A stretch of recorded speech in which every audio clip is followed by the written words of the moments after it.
अस्सलाम वालेकुम। SVS ਦੀ ਤਰਫੋਂ ਤੁਹਾਡਾ 25,000 ਰੁਪਏ ਸਾਨੂੰ ਮਿਲ ਗਿਆ ਆ ਅਤੇ ਅਸੀਂ ਬਹੁਤ ਖੁਸ਼ ਹਾਂ ਕਿ ਤੁਸੀਂ ਸਾਡੇ ਵਾਸਤੇ ਇੰਨਾ ਕੀਤਾ। ਅੱਲਾਹ ਤਾਲਾ ਤੁਹਾਨੂੰ ਹੋਰ ਤੌਫੀਕ ਦੇਵੇ ਅਤੇ ਤੁਸੀਂ ਸਾਡਾ ਸਹਾਰਾ ਬਣੋ। ਅਸੀਂ ਤੁਹਾਡੇ ਵਾਸਤੇ ਦਿਲੋਂ ਦੁਆ ਕਰਦੇ ਹਾਂ ਕਿ ਅਸੀਂ ਜਿਸ ਤਰ੍ਹਾਂ ਵੀ ਹੋਇਆ ਅਸੀਂ ਤੁਹਾਡੇ ਵਾਸਤੇ ਦਿਲੋਂ ਦੁਆ ਕਰਦੇ ਹਾਂ ਤਾਂ ਕਿ ਅਸੀਂ ਮਜ਼ੀਦ ਜ਼ਿੰਦਾ ਰਹਿ ਸਕੀਏ। ਬਾਕੀ ਅੱਗੇ ਪਿੱਛੇ ਸਾਡਾ ਹੈ ਕੋਈ ਨਹੀਂ ਮਜ਼ੀਦ, ਜਿਹਦੀ ਵਜ੍ਹਾ ਤੋਂ ਮੈਂ ਪਰੇਸ਼ਾਨ ਬਹੁਤ ਹੁੰਦੇ।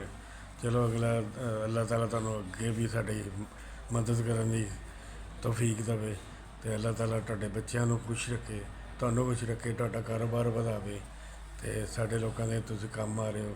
ਅਸੀਂ ਆਪਣੇ ਦਿਲੋਂ ਤੁਹਾਨੂੰ ਦੁਆ ਦਿੰਦੇ ਹਾਂ ਕਿ ਤੁਹਾਡਾ ਬਹੁਤ ਬਹੁਤ ਸ਼ੁਕਰੀਆ ਕਿ ਤੁਸੀਂ ਸਾਡੇ ਕੰਮ ਆਏ ਹੋ। SVS ਦੀ ਤਰਫੋਂ ਸਾਨੂੰ 25,000 ਪਿਛਲੇ ਮਹੀਨੇ ਵੀ ਮਿਲਿਆ ਔਰ ਇਸ ਦਫਾ ਵੀ ਤੁਹਾਡੇ 25,000 ਰੁਪਏ ਦੇ ਨਾਲ ਸਾਡੇ ਡਾਇਲਸਿਸ ਹੋ ਜਾਣਗੇ ਅਤੇ ਤੁਹਾਡਾ ਬਹੁਤ ਬਹੁਤ ਸ਼ੁਕਰੀਆ ਕਿ ਅਸੀਂ ਪਰੇਸ਼ਾਨ ਸੀਗੇ ਬਹੁਤ ਜ਼ਿਆਦਾ, ਦਰਦਾਂ ਦੀਆਂ ਠੋਕਰਾਂ ਖਾਂਦੇ ਸੀ। ਕਿਸੇ ਕੋਲ ਪੈਸੇ ਮੰਗਦੇ ਸੀ ਅਗਲੇ ਦਿੰਦੇ ਨਹੀਂ ਸੀ, ਜੇ ਕਿਸੇ ਕੋਲ ਜਾਈਦਾ ਤਾਂ ਅਗਲੇ ਮੂੰਹ ਫੇਰ ਲੈਂਦੇ ਸੀ ਅਤੇ ਅਸੀਂ ਕਦੀ ਮੰਗਿਆ ਨਹੀਂ ਸੀ, ਲੇਕਿਨ ਮਜਬੂਰਨ ਸਾਨੂੰ ਇਹ ਤੁਸੀਂ ਸਾਡੀ ਇਮਦਾਦ ਕੀਤੀ, ਤੁਸੀਂ ਸਾਡਾ ਸੋਚਿਆ ਅਤੇ ਅੱਲਾਹ ਤਾਲਾ ਤੁਹਾਡੇ ਨਾਲ ਕਾਰੋਬਾਰ 'ਚ ਬਰਕਤ ਪਾਵੇ। ਅੱਲਾਹ ਤਾਲਾ ਤੁਹਾਨੂੰ ਜ਼ਿਆਦਾ ਦੇਵੇ, ਜਿਹਦੀ ਵਜ੍ਹਾ ਤੋਂ ਚਲੋ ਸਾਡੇ ਵਰਗੇ ਲੋਕਾਂ ਦੀ ਤੁਸੀਂ ਮਦਦ ਕਰਦੇ ਰਹੋ। ਬੜੀ ਮਿਹਰਬਾਨੀ, ਸ਼ੁਕਰੀਆ।